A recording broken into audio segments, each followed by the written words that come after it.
Everyone knows Freddy Krueger, but very few people know the very real situation that his movie is based on. It's a terrifying hook, one that made writer-director Wes Craven's 1984 film an instant classic and spawned one of horror's most iconic villains. But Freddy's origin is more than just supernatural fantasy. Behind the dream-stalking killer was a real medical mystery, a phenomenon where people died in their sleep without any clear cause. These weren't random cases either, they were clustered in a very specific community, just like in the movie, and the pattern was disturbing enough to make headlines. To an outsider, these unexplained deaths might have been written off as cases of SUNS, sudden unexpected nocturnal death syndrome. The victims were usually healthy men in their 20s and 30s with no clear medical issues, yet they would simply die in their sleep. Medical researchers struggled to explain it. But within the Southeast Asian community, there was a far older explanation. Something was following them from their dreams into the waking world. Wes Craven first read about one such case in the Los Angeles Times. It was the early 1980s, and the article described a young Cambodian refugee, a boy who had survived the horrors of the communist regime, Khmer Rouge, and escaped to the United States. But once here, he became plagued by intense nightmares. He told his parents that if he fell asleep, something would kill him. Still, they urged him to sleep, even attempting to give him sleeping pills. Instead, he stayed awake for days at a time, drinking coffee through the night.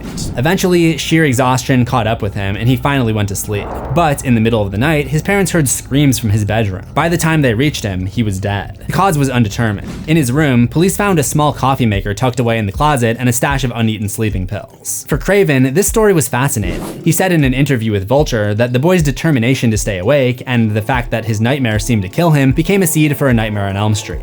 Craven fused this real-world mystery with the image of a dream-invading killer. The result was Freddy Krueger, a figure who could cross the threshold between dreams and reality, where death in one meant death in the other. The boy's story closely echoes what we see later in the film. In A Nightmare on Elm Street, Nancy Thompson, while trying to avoid Freddy Krueger, uses the same methods to fight off sleep. She hides a coffee machine in her room and takes stay-awake, fast-acting pills in an effort to stay up and stay alive. The real boy's desperate attempts to outrun his nightmares are mirrored almost beat for beat in Nancy's own struggle, making the line between fact and fiction razor thin.